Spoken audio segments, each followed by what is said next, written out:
صلوا على محمد.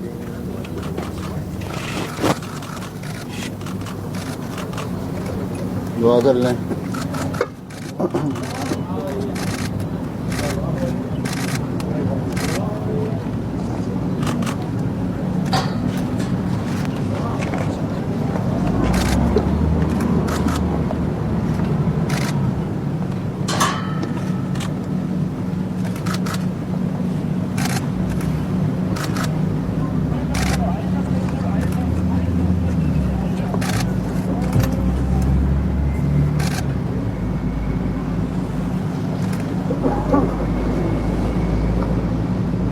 آمین.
اللہ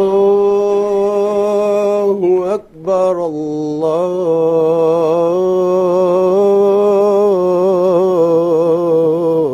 اکبر اللہ اکبر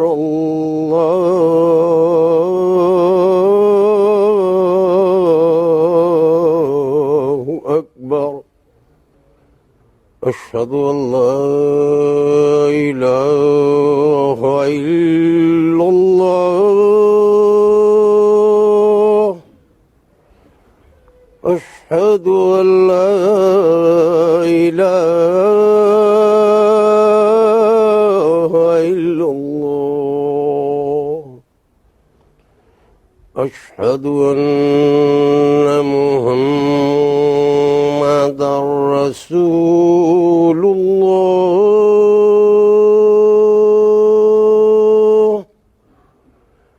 اشہد ان محمدا رسول اللہ.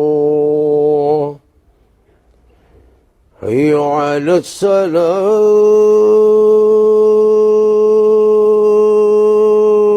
الصلاة حي على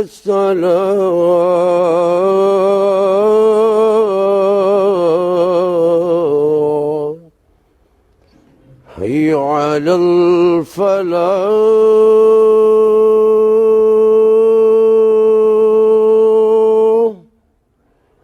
حي على الفلاح.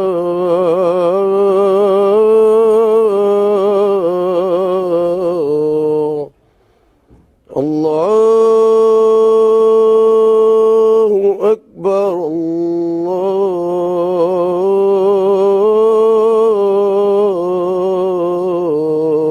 اکبر.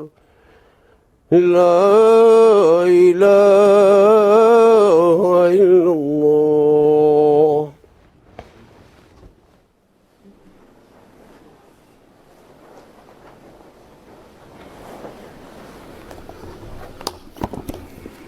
السلام علیکم ورحمۃ اللہ.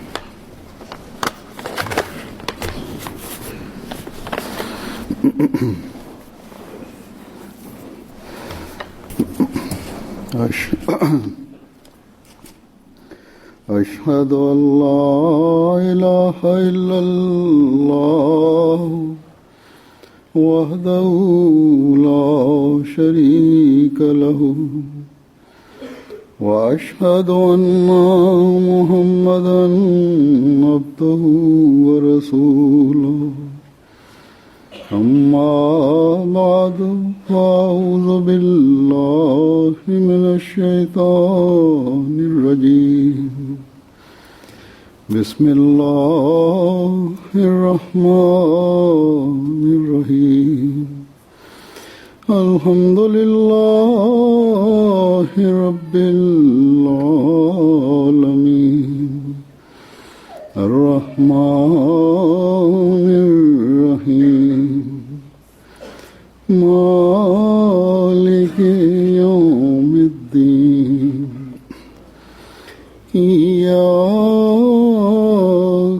نعبد وإياك نستعين اهدنا الصراط المستقيم صراط الذين أنعمت عليهم غير المغضوب عليهم ولا الضالين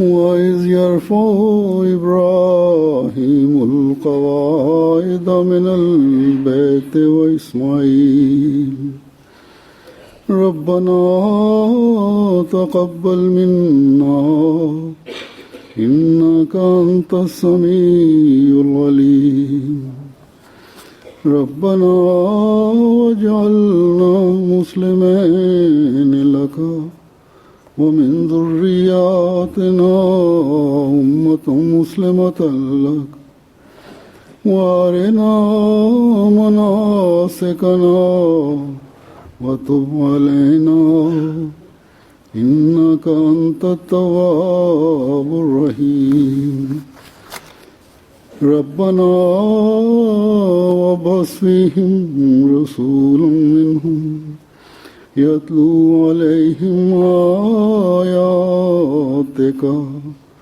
ويعلمهم الكتاب والحكمة ويزكيهم إنك أنت العزيز الحكيم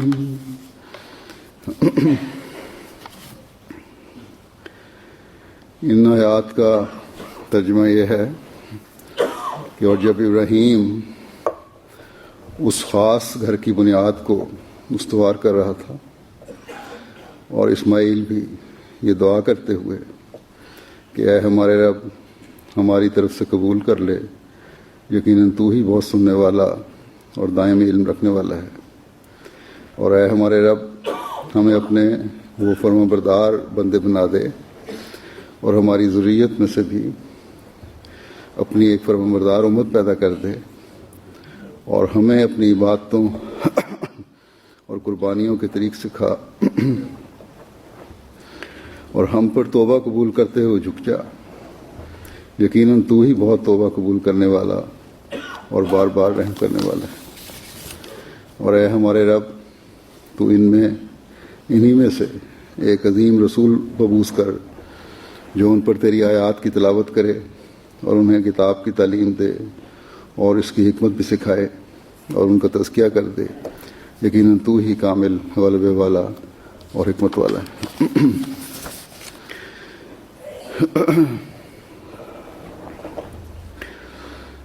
ان آیات میں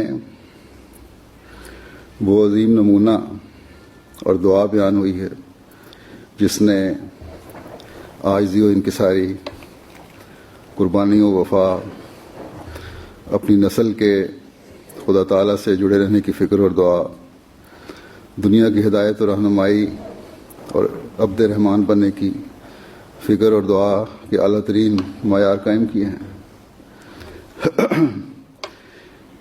پہلی آیت میں اس قربانی کا ذکر ہے، بہت بڑی قربانی تھی جو حضرت ابراہیم علیہ السلام اور حضرت اسماعیل علیہ السلام نے کی تھی۔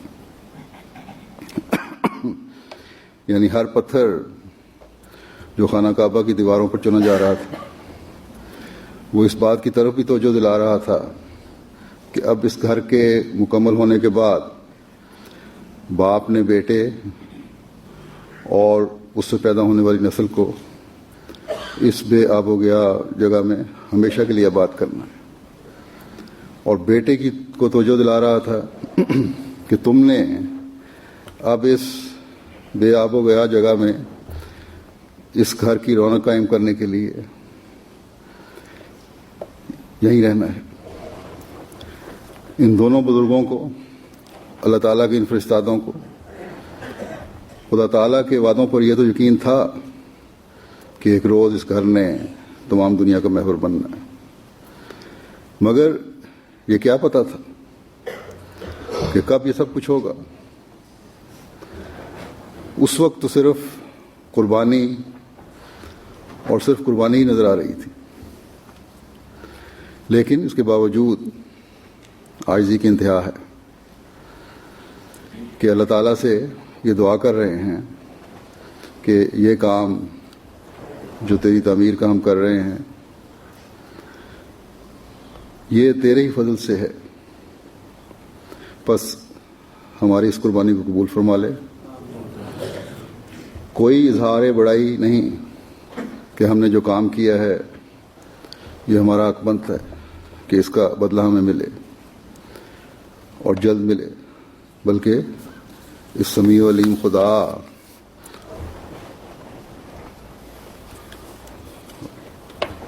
جو دعاؤں کو سننے والا ہے، اے خدا تو ہماری دعاؤں کو سن لے۔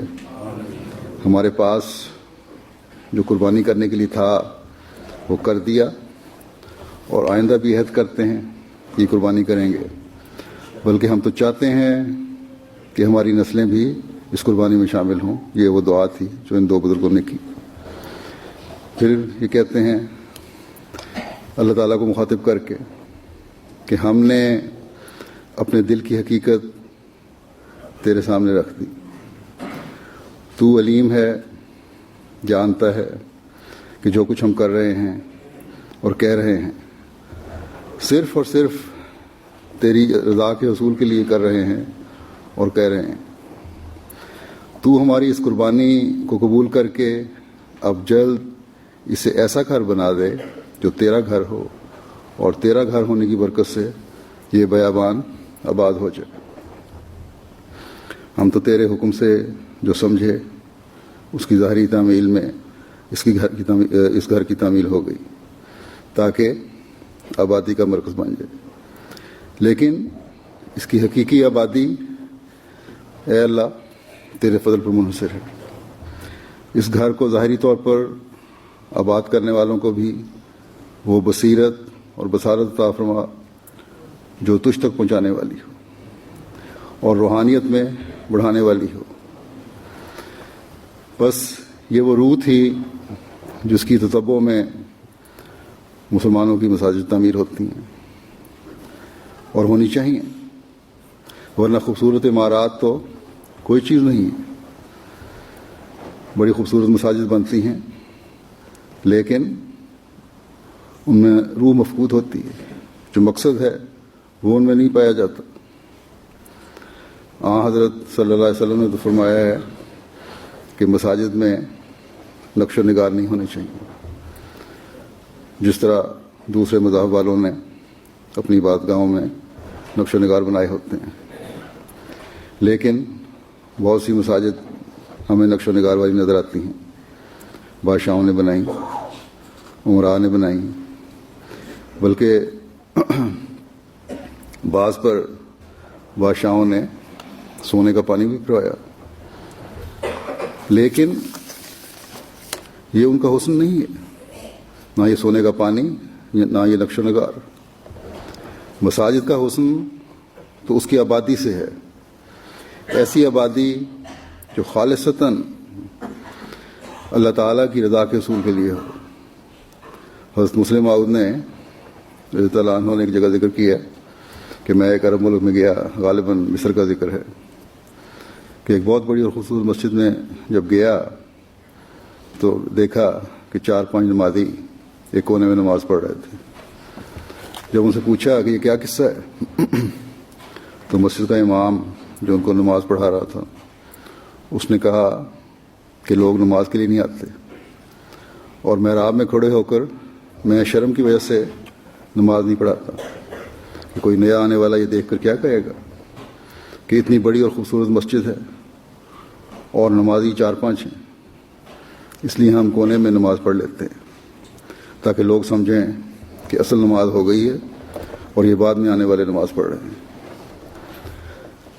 لیکن دوسری صورت بھی ہے کہ مسجدوں میں لوگ جاتے بھی ہیں, کافی آبادی ہوتی ہے, لیکن عموماً دل اس روح سے خالی ہوتے ہیں جو ایک مسجد میں جانے والے کی ہونی چاہیے.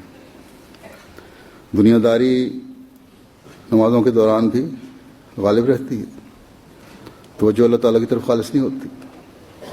بس ہمیں ہمیشہ یاد رکھنا چاہیے کہ ہم جب مسجد بناتے ہیں یا بنائیں تو خدا تعالیٰ کے حضور جھکنے اور اس کی رضا کے حصول کے لیے بنانے والے ہوں, اور مسجد بنانے کے لیے جو قربانی کی ہے اس پر خدا تعالیٰ کا شکر ادا کریں, نہ کہ کسی قسم کا فخر. کیونکہ یہ جو قربانی ہے ہماری جو ہم کرتے ہیں یہ اس قربانی کا لاکھواں حصہ بھی نہیں ہے, بلکہ اس سے بھی بہت کم ہے جو حضرت اسماعیل علیہ السلام کی قربانی تھی. صرف مال کی قربانی ہم کرتے ہیں اور وہ بھی عموماً اپنے وسائل کے مطابق. یقیناً آج کل کی دنیا میں یہ بھی بہت بڑی قربانی ہے کہ مالی قربانی کی جائے, نیک مقصد کے لیے قربانی کی جائے, اپنی ترجیحات بدل کر مالی قربانی کی جائے. اور مسجدوں کی تعمیر کرنا ایک قابل تعریف کام ہے. حضرت صلی اللہ علیہ وسلم نے بہت مواقع پر اس کی طرف توجہ دلائی ہے. اللہ تعالیٰ کے حضور ایسے لوگ جزا پانے والے ہیں. اللہ تعالیٰ کے فضل سے جماعت کو مغربی ممالک میں اس طرح بہت توجہ پیدا ہوئی ہے اور مساجد بن رہی ہیں, اور اپنی ترجیحات بعضوں نے تو اس حد تک بدل لی ہیں کہ زائد پیسے میں سے نہیں ہیں, بلکہ آپ اپنے آپ کو مشکل میں ڈال کر پھر قربانیاں کرتے ہیں. لیکن پھر بھی ہمیں یاد رکھنا چاہیے کہ ہمیں کبھی کوئی فخر نہیں ہونا چاہیے.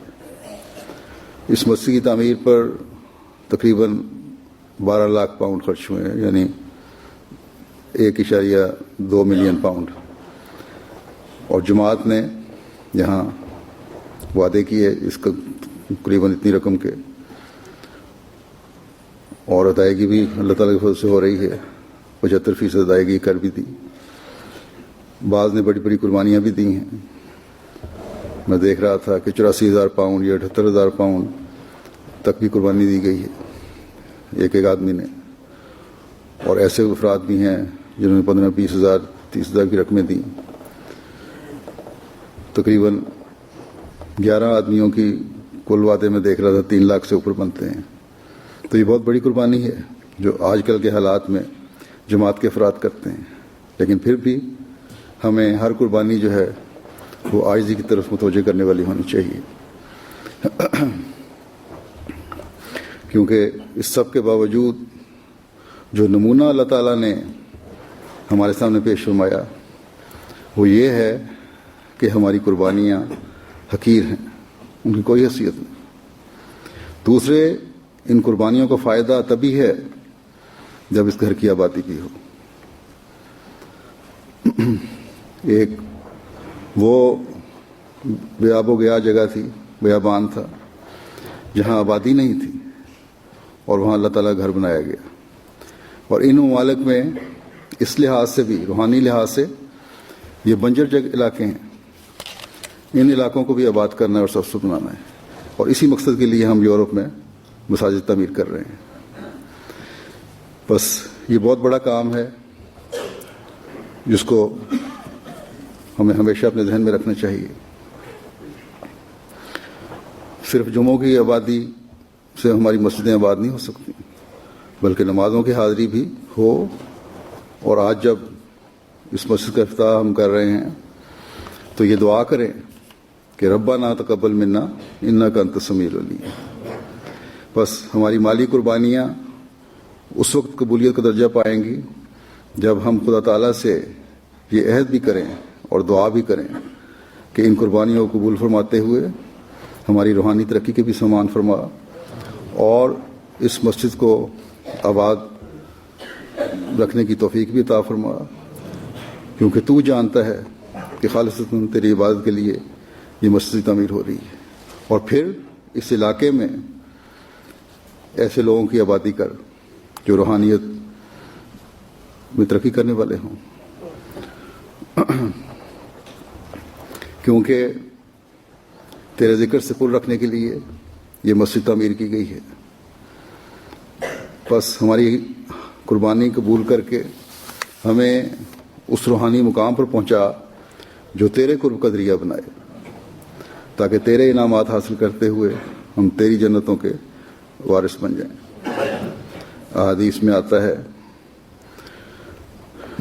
مسند احمد بن حنبل کی ایک حدیث ہے، رسول اللہ صلی اللہ علیہ وسلم نے فرمایا کہ قیامت کے روز رب عز و جل فرمائے گا کہ مجمع والے عنقریب جان لیں گے کہ کون بزرگی اور شرف والے ہیں. کسی نے پوچھا کہ یا رسول اللہ، بزرگی اور شرف والے کون ہیں؟ آپ نے فرمایا مساجد میں ذکر کی مجالس لگانے والے. پھر بخاری کی ایک حدیث ہے جو حضرت ابو ہریرہ سے روایت کرتے ہیں کہ نبی کریم صلی اللہ علیہ وسلم نے فرمایا کہ جو مسجد کو صبح شام جاتا ہے اللہ تعالیٰ اس کے لیے جنت میں اپنی مہمان نوازی کا سامان تیار کرتا ہے. بس ہماری مساجد بزرگی اور شرف کے معیار قائم کرنے والی ہونی چاہیے. اللہ تعالیٰ کے نزدیک یہ مسجد بھی اور اس میں آنے والے بھی اللہ کرے کہ پسندیدہ لوگ ہوں اللہ تعالیٰ کے، جو اللہ تعالیٰ کی رضا حاصل کرنے والے ہیں، جنت میں اللہ تعالیٰ کی مہمان نوازی سے حصہ پانے والے ہوں. بس کیا ہی خوش قسمت ہیں وہ لوگ جو اس نیت سے مسجدیں بناتے ہیں اور اس نیت سے مسجدوں میں آتے ہیں، اور صرف اس دنیا کی جنت نہیں بلکہ اس دنیا میں بھی جو دوسری دنیا ہے وہاں بھی ان کو جنتیں ملتی ہیں. یا یوں کہہ لیں کہ صرف اس دنیا کی جنت کی تلاش نہیں کرتے جس کا ذکر حدیث میں ہے، بلکہ اس دنیا کی جنت بھی تلاش کرتے ہیں. ہماری اکثر مشاہدات میں لکھا ہوتا ہے، گنبد کے نیچے یہاں بھی اس گلائی میں لکھا ہوا ہے کہ الا بذکر اللہ تطمئن القلوب، کہ آگاہ ہو جاؤ اللہ کے ذکر سے ہی دل اطمینان پاتے ہیں. بس جن کے دل اطمینان پا جائیں ان کے لیے اس سے بڑی جنت کون سی ہوگی. آج کل دنیا میں جس قدر بے چینیاں ہوئی ہیں، پیدا ہو رہی ہیں، وہ خدا تعالیٰ کو بھولنے کی وجہ سے ہیں. خدا تعالیٰ کو یاد رکھنے والے اس کے ذکر سے اپنی زبانوں کو ترک کرنے والے تو تکلیفوں کو بھی خدا تعالیٰ کی خاطر برداشت کرتے ہیں اور انہیں اللہ تعالیٰ کی رضا کا ذریعہ بنا کر اپنے دلوں کی تسکین کا باعث بناتے ہیں. سینکڑوں لوگ خودکشیاں دنیا میں کرتے ہیں، روزانہ کرتے ہیں، اس لیے کہ وہ دنیاوی صدمات برداشت نہیں کر سکتے، یا بعضوں کو اتنا زیادہ اثر ہوتا ہے دنیاوی صدمات کا کہ ویسے ان کو دل کے دورے پڑ جاتے ہیں. ابھی گزشتہ دنوں ہی مجھے کسی نے پاکستان سے لکھا کہ وہاں شدید طوفان اور ژالہ باری ہوئی، شیخو پورے کے علاقے میں شاید، اور فصلیں لوگوں کی تباہ ہو گئی. ایک ذمہ دار اپنے کھیت میں گیا، خربوزے کی شاید فصل تھی، دیکھا تو سب ختم ہوا تھا. اس کو اتنا صدمہ پہنچا کہ وہ چیز دیکھ کر ہی اس کو دل کا حملہ ہوا اور وفات پا گیا. تو یہ دنیاوی صدمات جو ہیں وہ اللہ والوں کو دنیاوی نقصانوں سے نہیں ہوتے، بلکہ وہ ہر صدمے پر اللہ تعالیٰ سے لو لگاتے ہیں.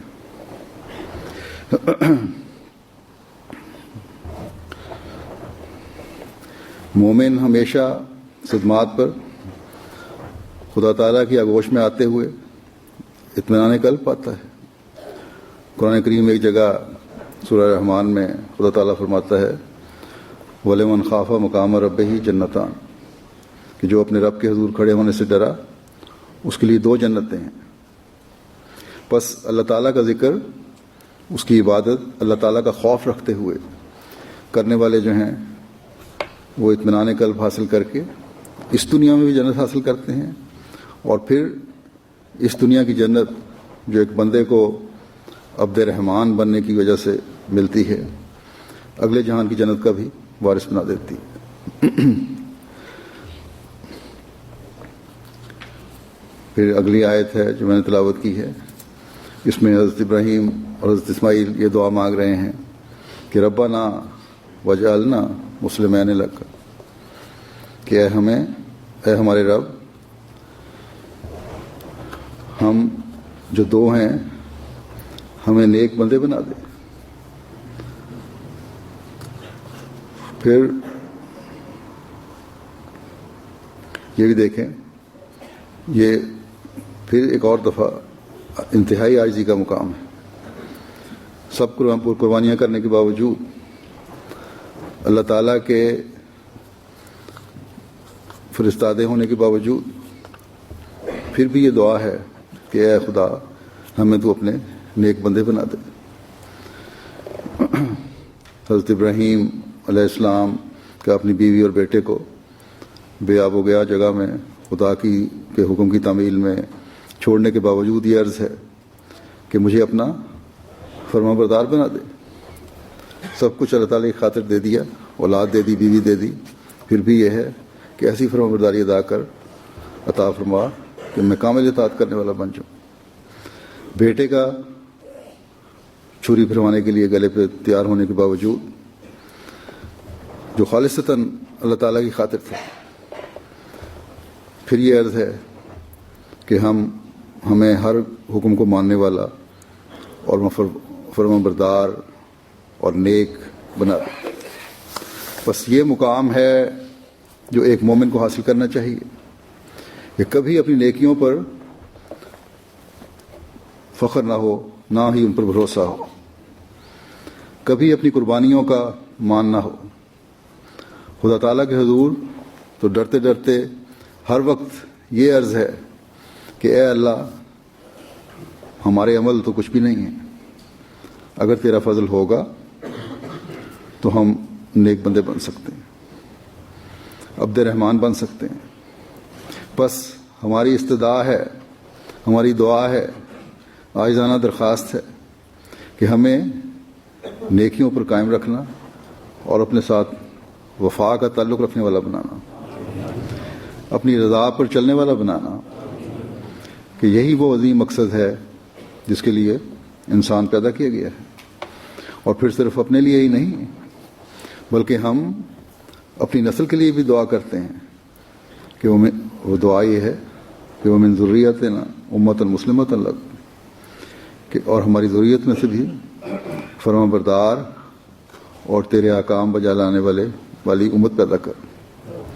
بس اللہ کا گھر بنا کر پھر اپنی زندگی تک ہی اس کی آبادی کی فکر نہیں، بلکہ عرض کی کہ اس کو آباد رکھنے کے لیے، اس سے روحانی فیض پانے کے لیے، تیری کامل فرمانبرداری کرنے کے لیے ہماری نسلوں میں سے بھی ایسے لوگ پیدا ہوتے رہیں.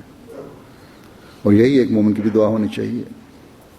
بس یہی سبق ہے جو آج ہمارے لیے ہے کہ مسجد کے ساتھ بڑے بوڑھوں کا تعلق قائم نہ ہو صرف، بلکہ یا فارغ لوگ جو ہیں ان کا تعلق قائم نہ ہو، بلکہ اپنی مصروفیت میں سے بھی عبادت کے لیے وقت نکال کر یہاں آئیں اور آباد کریں.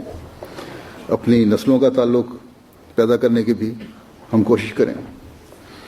ہماری نسلوں میں، نوجوانوں اور بچوں میں بھی عبادت کی تڑپ پیدا ہو جائے. اس کے لیے جہاں عملی کوشش کی ضرورت ہے وہاں بہت بڑا ذریعہ دعا ہے. اللہ تعالیٰ جو دلوں کا حال جاننے والا ہے اور سننے والا ہے، نیک نیتی سے کی گئی دعاؤں کو سنتا ہے. اس لیے دعا مانگیں کہ جب یہ عبادتوں کی جاگ، اللہ تعالیٰ کے احکامات پر عمل کرنے کی جاگ جو لگتی ہے، تو ایک نسل کے بعد دوسری نسل میں یہ لگتی چلی جائے. اگر خود عبادتوں میں اور اللہ تعالیٰ کے احکامات پر عمل کرنے میں سستی ہو تو نسلوں میں بھی سستی رہتی ہے. بس ہر مسجد کی تعمیر کے ساتھ جہاں ہمیں اپنی حالتوں کی طرف توجہ دینے کی اور دعاؤں کی ضرورت ہے، وہاں اپنی اولاد کی تربیت کی طرف بھی توجہ کرنی چاہیے. حضرت ابراہیم علیہ السلام اور حضرت اسماعیل علیہ السلام کی جو یہ دعا ہے کہ ارنا مناسکنا وتب علینا، یہ ہمیں اپنی تربیت اور عبادتوں کی طرف بھی توجہ دلاتی ہے اور اپنی اولاد کی بہتر حالتوں کی طرف لے جانے کی طرف بھی توجہ دلاتی ہے. مناسکنا کا مطلب ہے کہ عبادت اور وہ تمام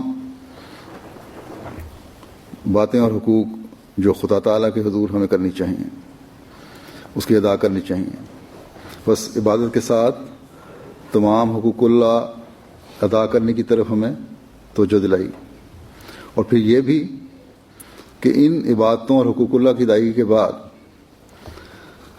اپنے ذوم میں کوئی یہ نہ سمجھے کہ میں نے بہت کچھ کر لیا ہے.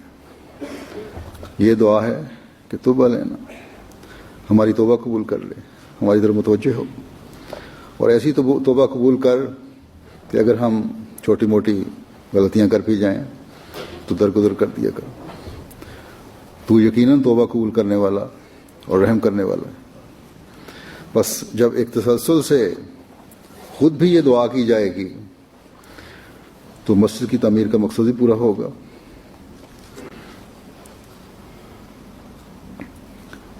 اللہ تعالیٰ کے رضا کے حصول کے لیے کوشش کی طرف کا حق بھی ادا کرنے کی طرف توجہ ہوگی. اپنی اولادوں کو بھی اس راستے پر ڈالنے کی کوشش ہوگی، اور ان اعلیٰ ترین برکات اور رحمتوں کا فیض بھی ہمیں ملے گا جو حضرت ابراہیم اور حضرت اسماعیل علیہ السلام کی دعاؤں کی قبولیت کے نتیجے میں اللہ تعالیٰ نے دنیا میں جاری فرمایا. اور جن برکات نے دنیا کو اپنی لپیٹ میں لے کر ایک ایسا انقلاب پیدا کیا کہ مردے زندہ ہونے لگے، روحانیت کے نئے نئے چشمے پھوٹنے لگے، عبادتوں کے ایسے معیار قائم ہوئے جو نہ کسی نے پہلے دیکھے نہ سنے، اور وہ عظیم رسول صلی اللہ علیہ وسلم مبعوث ہوا جس پر عبادتوں کی بھی انتہا ہوئی، جس پر وفاؤں کی بھی انتہا ہوئی، جس پر حقوق اللہ کی ادائیگی کی بھی انتہا ہوئی، اور پھر اللہ تعالیٰ کے ہاں قبولیت کا درجہ پاتے ہوئے یہ سب باتیں اس مقام پر پہنچیں جہاں اللہ تعالیٰ نے اپنے سب سے پیارے رسول حضرت خاتم الانبیاء محمد مصطفیٰ صلی اللہ علیہ وسلم سے یہ اعلان کروایا کہ کل انا صلاتی و نسکی و محیای و مماتی للہ رب العالمین. تو اعلان کر دے کہ یقیناً میری نماز اور میری قربانی اور میری زندگی اور میری موت اللہ تعالیٰ کے لیے ہے جو رب العالمین ہے۔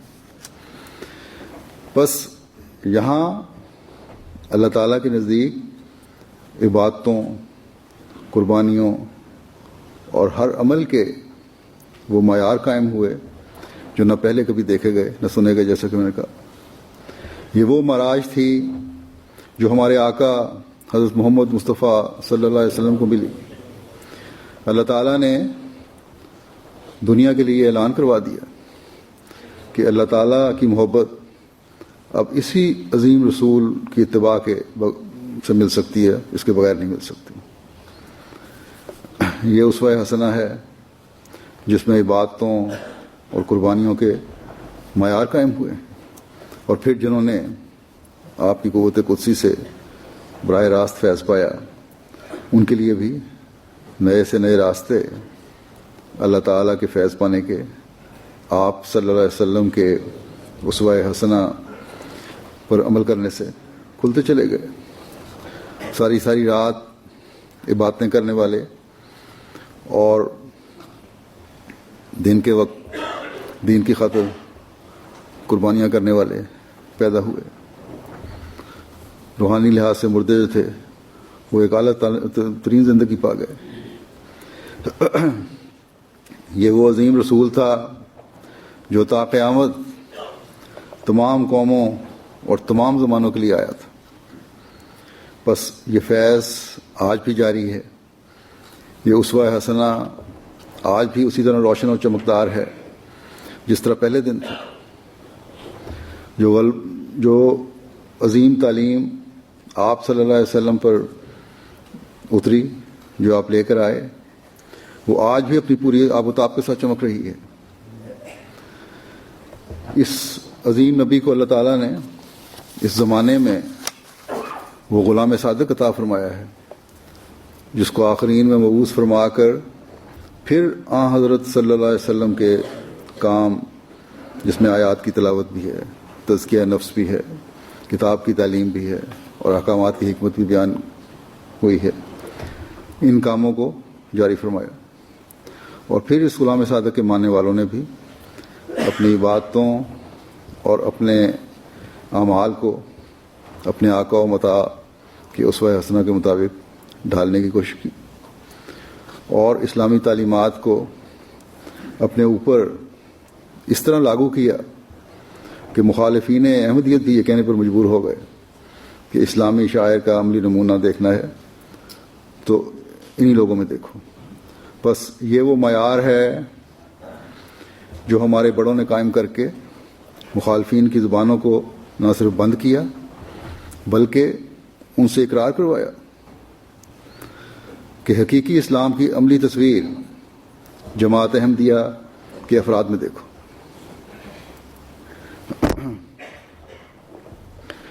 آج بھی ہمارے لیے یہی بہت بڑا مقصد ہے جو ہمیں اپنے سامنے رکھنا چاہیے، جس کو ہم نے اپنے سامنے رکھتے ہوئے دنیا کے منہ بند کروانے،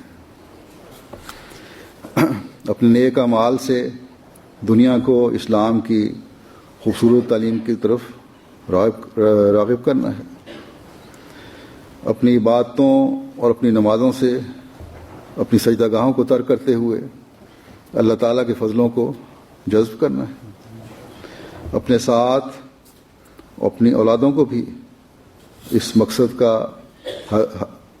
حق ادا کرنے والا بناتے ہوئے مسجدوں کے ساتھ جوڑنا ہے۔ تبھی ہم مسجد کی تعمیر کا حق ادا کر سکیں گے، تبھی ہم ربنا تقبل منا انک انت السمیع العلیم کی دعا سے فیض پانے والے ہو سکیں گے، تبھی ہم زمانے کے امام کی بیعت میں آنے کا صحیح حق ادا کرنے والے کہلا سکیں گے، تبھی ہم محبوب خدا حضرت محمد مصطفیٰ صلی اللہ علیہ وسلم کی حقیقی پیروی کرتے ہوئے اللہ تعالیٰ کے پیار کو حاصل کر کے اپنی دنیا و آخرت سنوارنے والے بن سکیں گے۔ بس آج اس مسجد کی تعمیر کے ساتھ کمزور طبع لوگ جو ہیں اپنے نئے راستے متعین کریں، جو اپنے عہدوں کو پورا کرنے کے راستے ہیں، جو حب رسول صلی اللہ علیہ وسلم کے دعوے کو سچ ثابت کرنے کے راستے ہیں، جو اللہ تعالیٰ کے پیار کو جذب کرنے کے راستے ہیں. اسی طرح جو بہتر معیار کے ہیں، جن کی نمازوں کی طرف توجہ رہتی ہے، جو مسجدوں میں آنے والے ہیں ان کی آبادی کی طرف توجہ رکھتے ہیں، وہ بھی ان باتوں کے اعلیٰ مدارج حاصل کرنے کے لیے اپنی عبادتوں اور حقوق اللہ کی ادائیگی کے اعلیٰ معیار حاصل کرنے کی کوشش کریں. یہ مسجد اب یہاں کی جماعت میں ایک انقلاب پیدا کرنے کا ذریعہ ہونی چاہیے. جو معلومات میں نے لی ہیں، بڑے ہال میں، اس ہال میں مردوں کے لیے اگر 760 نمازیوں کی جگہ ہے تو اس کو ہر نماز میں جلد سے جلد بھرنے کی کوشش کریں. اسی طرح یہ بھی مجھے رپورٹ دی گئی کہ عورتوں کے لیے 560 نمازیوں کی جگہ ہے. 2 حالوں میں بوقت ضرورت 680 نمازیوں کی جگہ ہو سکتی ہے. یعنی کل اس مسجد میں تقریباً 2000 نمازی نماز پڑھ سکتے ہیں. اس پڑھ سکنے کے فکرے کو جلد سے جلد پڑھتے ہیں میں بدلنے کی کوشش کریں. تبھی مسجد کی تعمیر اور عبادت کا حق ادا کر سکیں گے. اللہ تعالیٰ آپ کو اس کی توفیق عطا فرمائے. اللہ تعالیٰ کے فضل سے UK جماعت سمیت پورے یورپ میں مسجدوں کی تعمیر کی طرف توجہ پیدا ہو رہی ہے. لیکن اس تعمیر کی خوبصورتی نمازیوں کے ساتھ ہے. ان مساجد کی خوبصورتی نمازیوں کے ساتھ ہے. میں جائزہ لے رہا تھا، دیکھ رہا تھا 2003 میں مسجد بیت الفتوح کا افتتاح ہوا ہے. اس سے پہلے صرف ایک مسجد، باقاعدہ مسجد فضل تھی. اس کے بعد 14 نئی مساجد بنانے کی جماعت UK کو اللہ تعالیٰ نے توفیق عطا فرمائی، جو باقاعدہ مساجد ہیں. اسی طرح گزشتہ 7-8 سالوں میں یورپ میں پہلے جو 13 مساجد تھیں اب تقریباً اس لیے کہہ رہا ہوں کہ ایک اپنے آخری مرحلے میں مکمل ہونے کے 57 مساجد ہو گئی ہیں، اور 44 مساجد کا 7-8 سال میں اضافہ ہوگا یورپ میں بھی، مختلف ممالک میں، جس میں جرمنی میں سب سے زیادہ ہے. لیکن ان کی خوبصورتی ان کی تعمیر سے نہیں، ان کے نمازیوں سے ہے. اس لیے آج میں پھر ان یورپین ممالک کے احمدیوں کو بھی کہتا ہوں کہ ہمارا فخر مساجد بنانے میں نہیں. اس کی پیشگوئی تو حضرت صلی اللہ علیہ وسلم نے فرمائی تھی کہ ایک وقت میں مساجد بنانے پر فخر کیا جائے گا. لیکن یہ فخر حضرت صلی اللہ علیہ وسلم کے عاشق صادق کی جماعت سے منسوب ہونے والوں کا کام نہیں ہے. دوسرے مسلمان بے شک یہ فخر کرتے پھریں. ہمارا تو مقصد تب پورا ہوگا جب ہماری ہر مسجد کی آبادی اتنی بڑھ جائے کہ وہ چھوٹی پڑ جائیں. اللہ تعالی ہمیں اس کی توفیق عطا فرمائے. میں اس وقت اس عاشق صادق سے براہ راست فیض پانے والے چند لوگوں کی عبادت کے لیے تڑپ اور ان کی معیار کے کچھ واقعات کا بھی ذکر کرنا چاہتا ہوں جو روایات میں سے میں نے لی ہیں. نمازوں میں محویت کا عالم ہے. یہ واقعہ سنیں. حضرت جان محمد صاحب رضی اللہ تعالیٰ عنہ ولد عبدالغفار صاحب جسکوی فرماتے ہیں کہ مغرب کی نماز مسجد مبارک کی چھت پر ادا ہونے کے وقت قادیان میں حضرت مسیح علیہ السلام کے زمانے میں مسجد مبارک کے محراب کے مغرب صحن خانہ مرزا نظام الدین صاحب وغیرہ میں انہوں نے ماہ دیگر 8-9 اشخاص مجلس لگا رکھی تھی اور حقہ نوشی ہو رہی تھی. یہ مخالف تھے، حضرت مسیح علیہ السلام کے رشتہ دار تھے، لیکن مخالفت میں بہت زیادہ بڑے ہوئے تھے. دین سے بالکل بے رغبتی تھی ان کی، بلکہ خدا تعالیٰ سے انکاری تھے. تو کہتے ہیں انہوں نے مجلس لگائی ہوئی تھی، اس میں حقہ نوشی ہو رہی تھی، صفوں پر شراب بھی پڑی ہوئی تھی، اور چارپائیوں پہ اہل مجلس بیٹھے ہوئے تھے.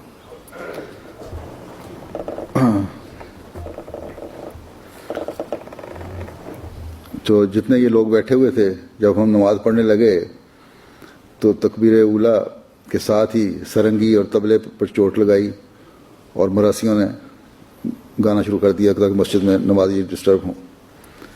لیکن کہتے ہیں مگر ہماری نماز میں غضب کی محویت تھی، اس طرف خیال بھی نہیں جاتا تھا کہ کیا ہو رہا ہے. باجے بجاتے رہے لیکن ہمیں اپنی باتوں سے نہ روک سکے یا توجہ نہ ہٹا سکے.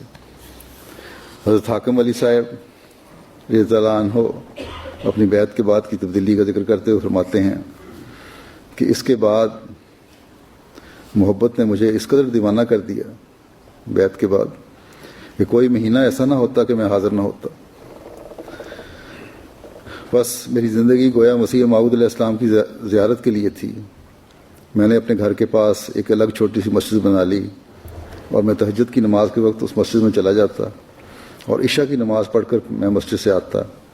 اتنا وقت گویا 20 یا 22 گھنٹے مسجد میں رہتا تھا اور روزہ رکھتا تھا اور ایک وقت میں کھانا کھاتا تھا، لیکن کوئی بھوک پیاس نہ لگتی تھی. بے تکلف میں اتنا وقت قرآن شریف، نماز و دعا میں صرف کرتا تھا اور نہایت خوش رہتا تھا. اور حالت ایسی ہو گئی کہ کسی معاملے کے متعلق دعا کروں اور توجہ کروں تو اسی وقت اس کی صحیح خبر مل جاتی، یعنی بدریہ کشف. اس وجہ سے مجھے خدا تعالیٰ کے ساتھ اور قرآن شریف کے ساتھ اور نبی کریم صلی اللہ علیہ وسلم کے ساتھ محبت بڑھ گئی اور مسیح موعود علیہ السلام پر میرا ایسا ایمان مضبوط ہوا جو لرزہ نہیں کھا سکتا تھا. بہت سارے لوگ ہیں یہاں بھی آئے ہوئے ہیں، اسائلم میں لینے والے ہیں، بڑی عمر کے ہیں، فارغ بیٹھے رہتے ہیں. ان کو چاہیے کہ اپنی باتوں کی طرف توجہ کریں بجائے وقت ضائع کرنے کے. یہ معیار ہے باتوں کا جو ہمارے نمونہ ہے.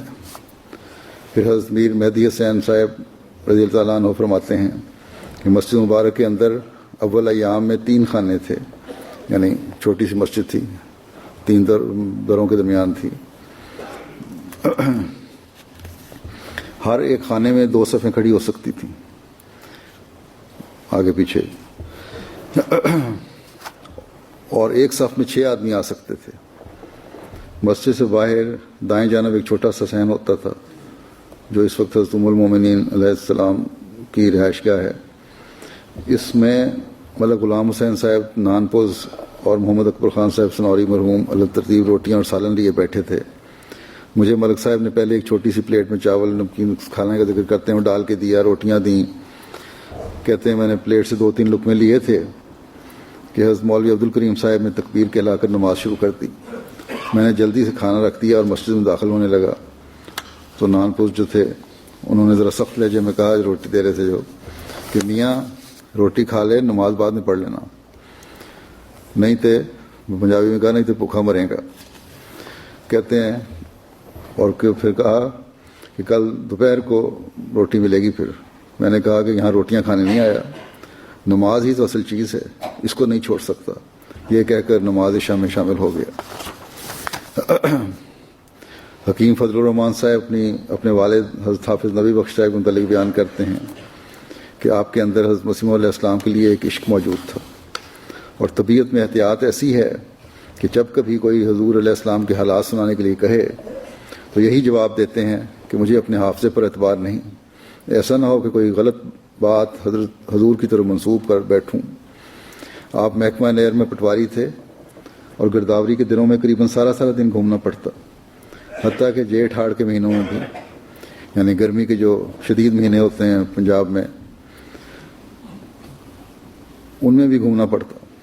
اور اس سے جس قدر تھکاوٹ انسان کو ہو جاتی ہے وہ بالکل واضح ہے. مگر رات کو آپ تہجد کے لیے ضرور اٹھتے اور ہم پر بھی زور دیتے، جب رمضان کے دن، یعنی بچوں کو بھی زور دیتے جو جوان بچے تھے. جب رمضان کے دن ہوتے تو باوجود اس قدر گرمی کے روزے بھی باقاعدہ رکھتے. سردی کے دنوں میں تہجد کی نماز بالعموم قرأت جہری سے پڑھ کر بچوں کو ساتھ شامل فرما لیتے، یعنی اونچی آواز میں پڑھتے. آپ خدا کے فضل سے حافظ قرآن ہیں تھے اس وقت کی بات ہے. ہمیں نماز روزے کی بہت تاکید فرماتے، بلکہ کڑی نگرانی فرماتے اور سستی پر بہت ناراض ہوتے. قرآن کریم ہمیں خود پڑھایا جب دن کو اپنے کاروبار میں مشغولیت کے باعث وقت نہ ملتا تو رات کو پڑھاتے. یہ نمونہ ہے والدین کے لیے. بچوں کی تربیت کا یہ نمونہ ہمیں اپنے سامنے رکھنا چاہیے. اور اسی طرح اپنی عبادات جو ہیں والدین کی ہوں گی تو بچے نمونہ پکڑیں گے. ان ملکوں میں جہاں دین سے لوگ دور ہو رہے ہیں، ہمارے بچے متاثر ہو رہے ہیں بعد، اس لحاظ سے ان ملکوں میں تو بہت زیادہ کوشش کی ضرورت ہے. نہ صرف خود قائم رہنا ہے دین پر، بلکہ اپنے معیار بڑھانے ہیں، اور پھر اس سے بڑھ کر بچوں کو کی نگرانی بھی کرنی ہے اور تربیت کی طرف بھی توجہ دینی ہے. اگر خود آدھی رات تک 40-45 سال کے لوگ بھی ہیں، میں نے دیکھے، ٹی وی دیکھتے رہتے ہیں، بڑوں شکایتیں ان کی بیویوں کی طرف سے بھی آ جاتی ہیں بعضوں کی، یا انٹرنیٹ پر بیٹھے رہتے ہیں، تو بچوں کی کیا تربیت کریں گے؟ پس ان ملکوں میں رہنے والے احمدیوں کے لیے خاص طور پر، اور عموماً تمام دنیا میں ہی احمدیوں کے لیے ایک چیلنج ہے، جس کا ہم نے، کیونکہ شیطان آج کل حد سے زیادہ بڑا ہوا ہے اپنی کارروائیوں میں، اور ہم نے اس کا مقابلہ کرنا ہے. اور یہ اللہ تعالیٰ کی مدد کے بغیر نہیں ہو سکتا، اور اللہ تعالیٰ کی مدد عبادتوں کے ذریعے حاصل کی جا سکتی. بس اس طرف بہت زیادہ توجہ دیں. پھر شیخ نور الدین صاحب اپنی بیعت کے بعد کے حالات بیان کرتے ہوئے فرماتے ہیں، کچھ عرصے کے بعد امرتسر آ گیا. وہاں کاروبار کی وجہ سے غفلت پیدا ہو گئی اور دینی حالت اچھی نہ رہی. گرمیوں کے دن تھے اور دوپہر کا وقت تھا.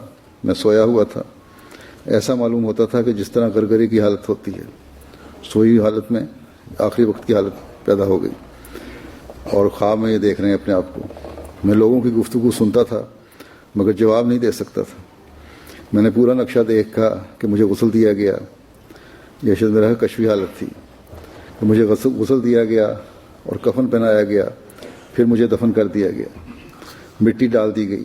جب لوگ دفن کر کے واپس آ گئے تو قبر نے دونوں پہلوؤں سے مجھے اس طرح دبایا کہ میں برداشت نہ کر سکا.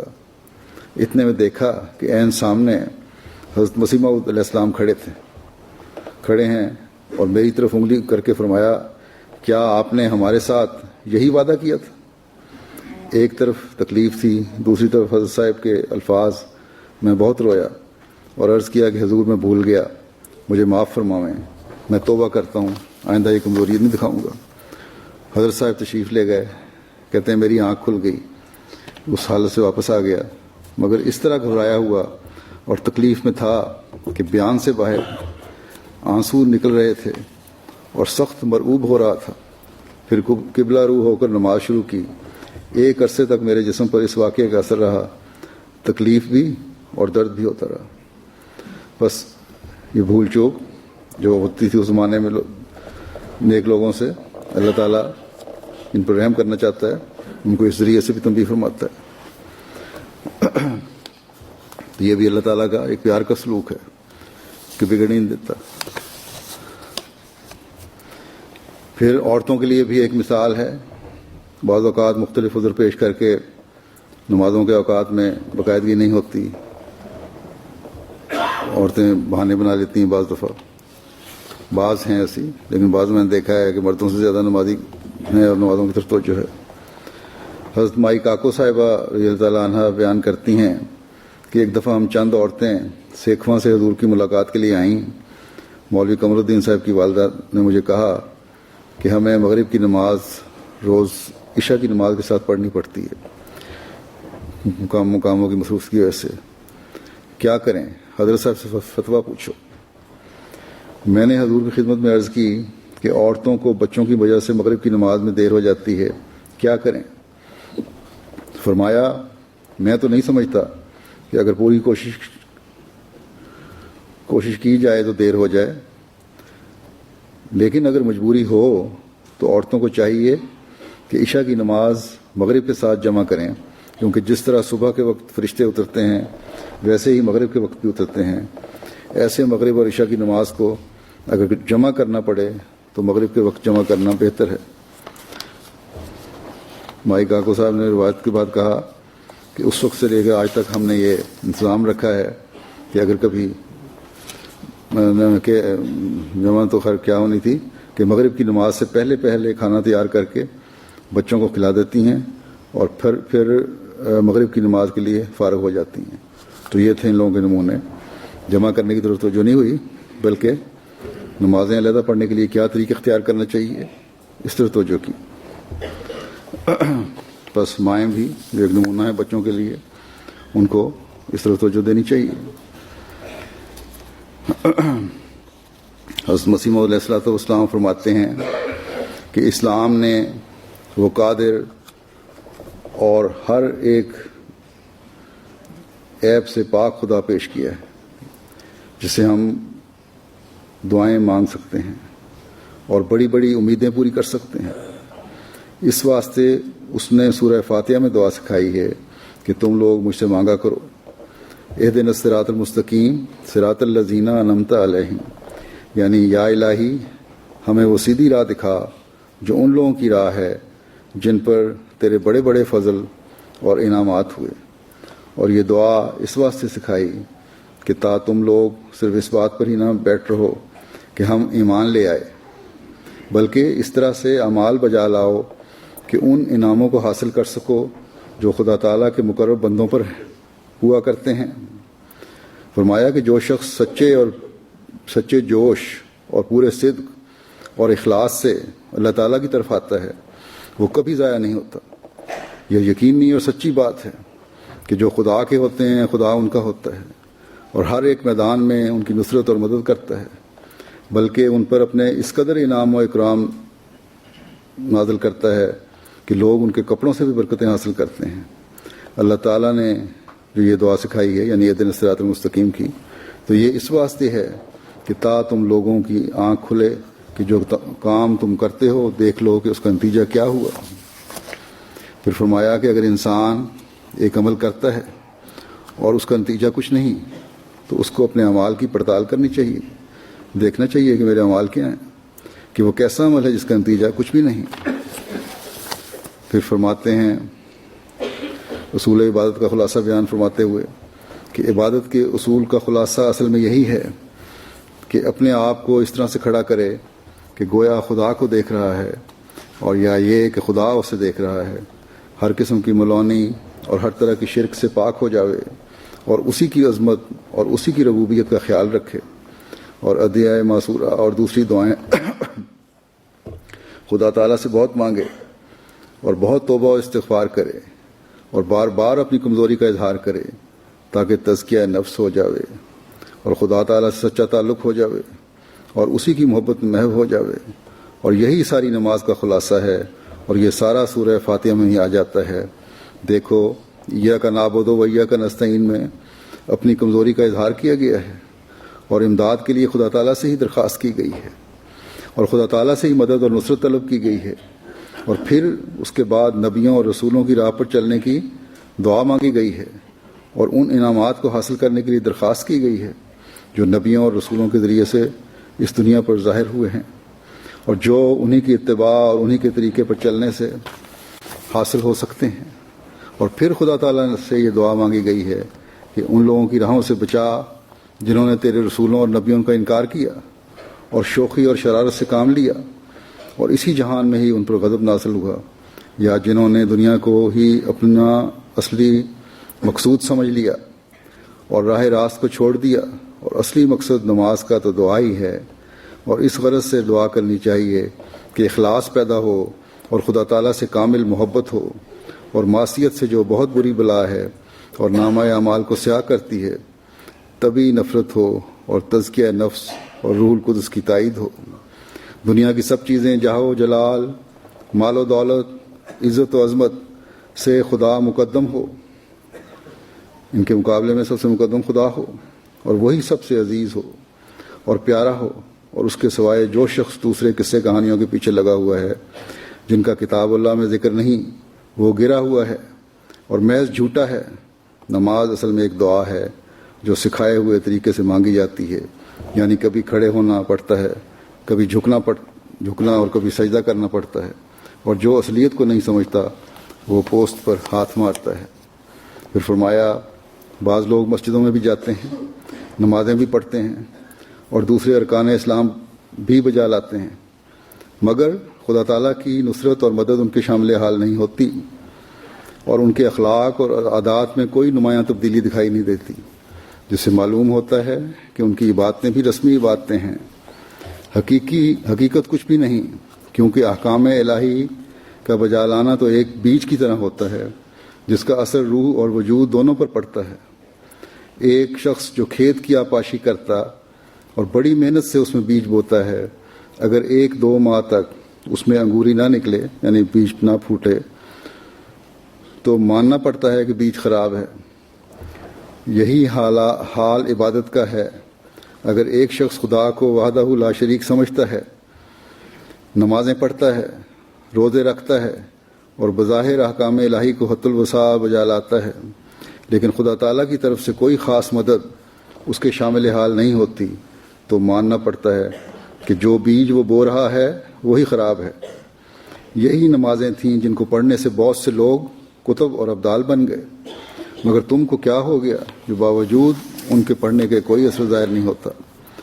یہ قاعدے کی بات ہے کہ جب تم کوئی دوا استعمال کرو گے اور اگر اس سے کوئی فائدہ محسوس نہ کرو گے تو آخر ماننا پڑے گا کہ یہ دعا موافق نہیں۔ یہی حال ان نمازوں کا سمجھنا چاہیے۔ اللہ کرے ہم اس پیغام کو سمجھنے والے ہوں اور اس کے مطابق اپنی زندگیاں گزارنے والے ہوں۔ اللہ تعالیٰ ہمیں حقیقی رنگ میں عبادتوں کی توفیق عطا فرمائے اور اپنی رضا کو حاصل کرنے والا بنائے۔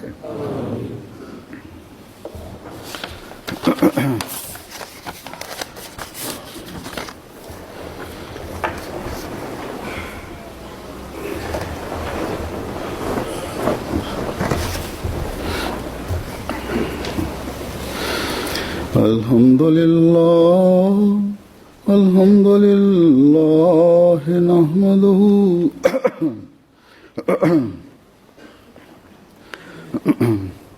الحمد للہ نحمده ونستعینه ونستغفره ونؤمن به ونتوکل علیہ ونعوذ باللہ من شرور انفسنا ومن سیئات اعمالنا من يهده الله فلا مضل له ومن يضلل فلا هادي له ونشهد أن لا إله إلا الله ونشهد أن محمدا عبده ورسوله عباد الله رحمكم الله إن الله يأمر بالعدل والإحسان وإيتاء ذي القربى وينهى عن الفحشاء والمنكر والبغي يعظكم لعلكم تذكرون اذكروا الله يذكركم وادعوه يستجب لكم ولذكر الله أكبر۔